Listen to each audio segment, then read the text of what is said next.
Next topic is about charging system. In previous lecture, which was battery, it took like few sessions to finish it. We were talking about how to charge the battery. I introduced the charging system for the battery, troubleshooting for the battery. And now we are going to talk about charging system for the combustion engine. That's the focus in this lecture. Let me share my screen and share a little bit more in here with you.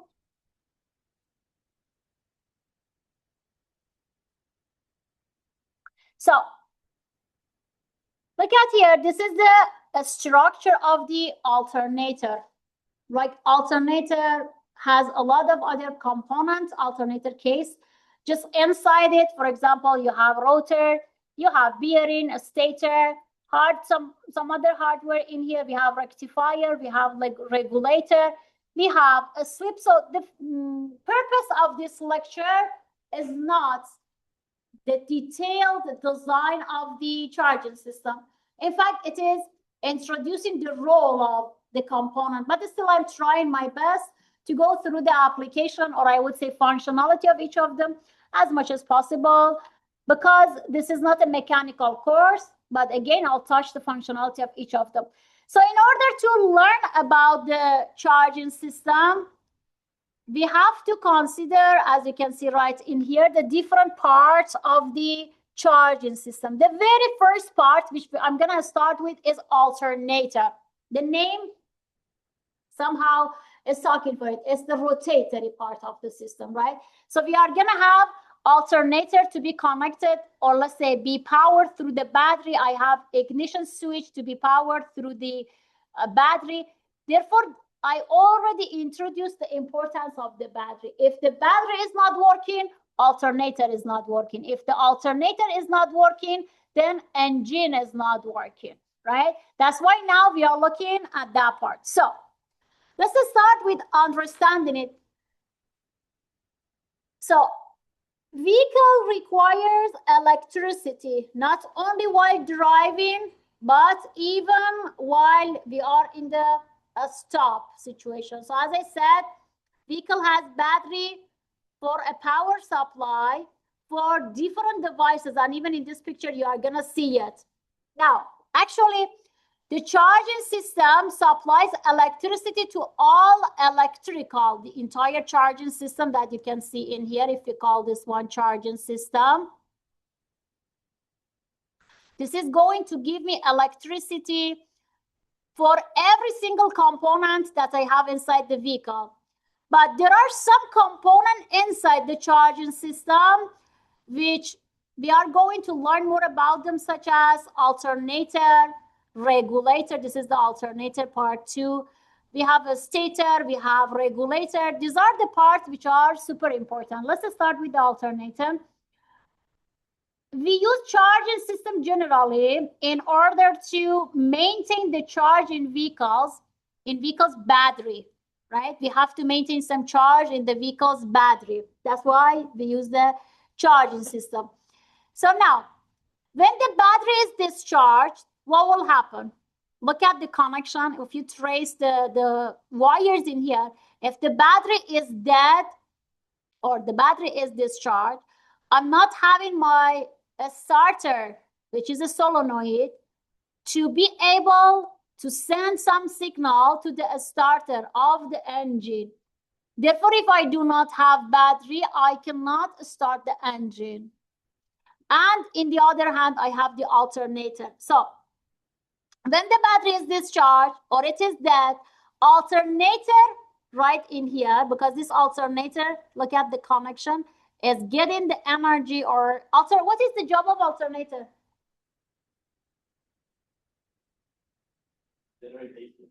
AC.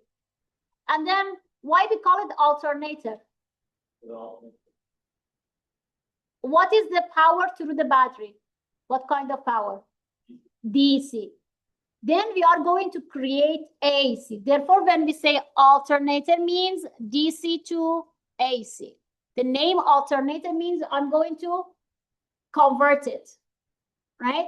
So I'm going to convert the DC through the battery to AC. If I'm going to generate AC, I cannot get it directly from the battery. I need this device in here. Makes sense now why we say why we need alternator. So now alternating means direction of the signal, right? How is the direction of the signal? Positive, negative, right? If I have positive, negative, means I can speed up or speed down.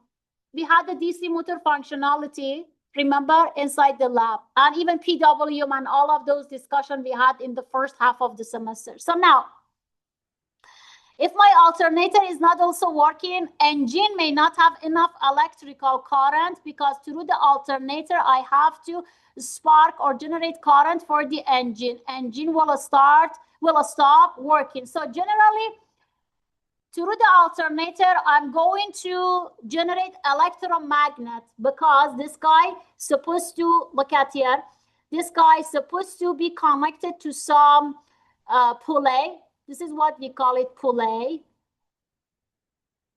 And some belt. This is what we call it, belt.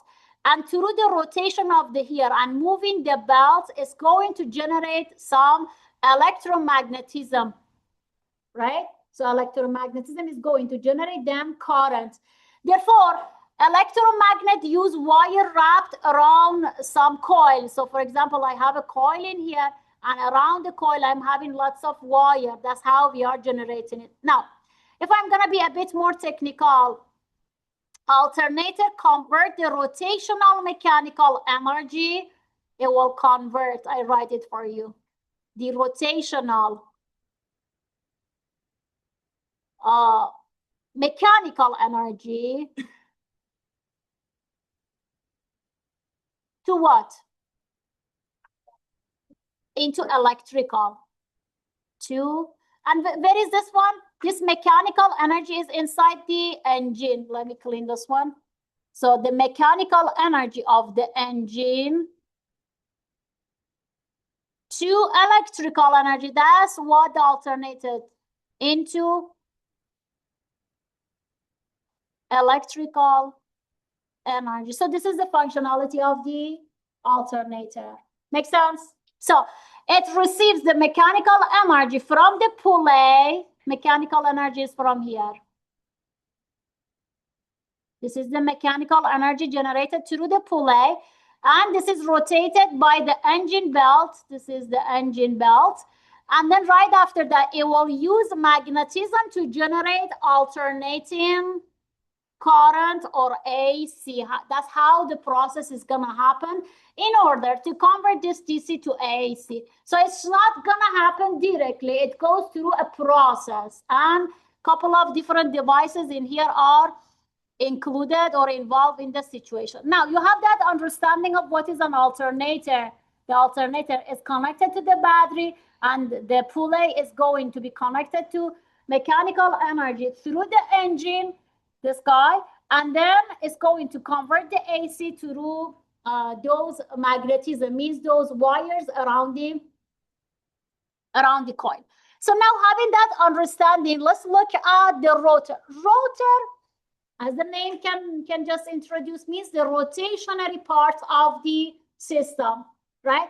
Therefore, this is the rotating magnetic field, and each time that I'm writing here from the name rotor means the alternator, which is known in here, is a rotating magnetic field, and it is going to have permanent magnet that moves or rotate around like the iron plate. There is an iron plate in here. This one is moving and it will generate some current. That's how this process is happening. So in car alternator, rotor is connected with the alternator pulley. I just show it. And the drive belt spins the pulley. This is the pulley.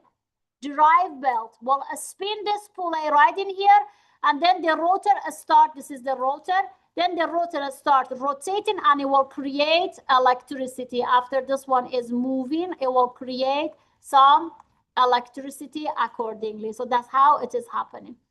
So now, let's look at a little bit more detail. So rotor has a lot of turns of copper, so it depends how big is the system. Therefore, it is important to have all of those copper wire around it, and definitely insulation is important in order to avoid any shortage or any connection between different wires and keep it safe while working. So another thing it is important in here, rotor is supported on both ends with some bearing. Look at here. So this is the structure. And of course, it gets the electrical connection through two carbon brushes. This is the structure of the rotor, the whole rotor, as you can see right in here. This is the wind, the alternator field of it. This one's supposed to move. That's why we say rotatory, or like, for example, it's moving. This wires right in here, for some reason, my pen doesn't write. These wires right in here are the coil. And then this one is connected to the positive and negative to the battery. It's getting the energy from the battery, right? And then through the rotation, this electromagnetic is gonna generate. So metal brush are attached to the slip ring. These are the slip ring. We have some metal brush being attached to this part of the system. And of course, they are helping to conduct the current between the stationary part of the system is the constant part of it. It's not going to move. Rotatory is moving. A stationary is the part which is holding the wires and everything in there. So therefore, these are connected. The stationary wires are connected to right in here. This is the rotor, but the stationary they are out. Maybe in the next slide, I'm going to see if I have it. Look at there. This is the stator structure. These are the wires. They can be connected. This part of the system is not moving, and they are inside the rotatory part. So it's rotatory, then it is a stationary part or a stator. So this is the construction of the system. Now in here, you can see what is the job of the stator or the stationary part. They are going to, in fact, they are attached to the shell, this part. Look at here, they are attached to the shell. And the rotator is spin inside the winding. Rotator is inside so look at here. Rotator is inside. This one is the same as this one. This winding is the same as this one. Rotatory shaft is in the middle. When that one is moving, this one is still constant. And it will, in this process, generate the electromagnetic field. So now look at the voltage in here. We have the current in the stator winding. Suppose that the current is going through these phases. This is phase 3, phase 1, and phase 2. And if we have 3 phases, I have the drawing for each of them in the same color. For example, this is the green one. And remember, in each phase, the direction of the current is going to change because each time it is moving between these 3 connectors in here. Some of them will be energized, the other one will be de-energized. That's why you can see, for example, in phase A, this one is connected, the red one, which is phase 2. Another one, B in here, is energized. B in here is not energized, but in here it is energized, which is the green one, and otherwise.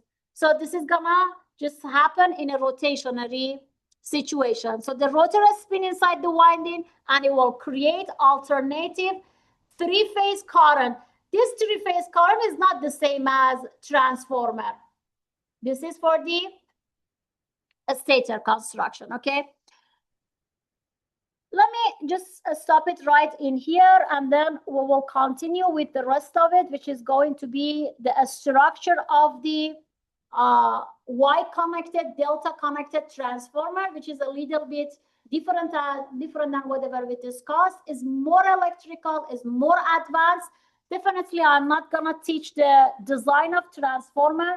Transformer also by itself is a huge research topic because it is super important, the type of the design, because we have different type, delta Y, and delta and Y also by themselves, they do have different connection. We have delta connection, Y connection, delta Y connection, and Y delta connection. So each of different connection, it will give you different result. That's why it is super important to understand if you are looking for a certain output, how should be your connection?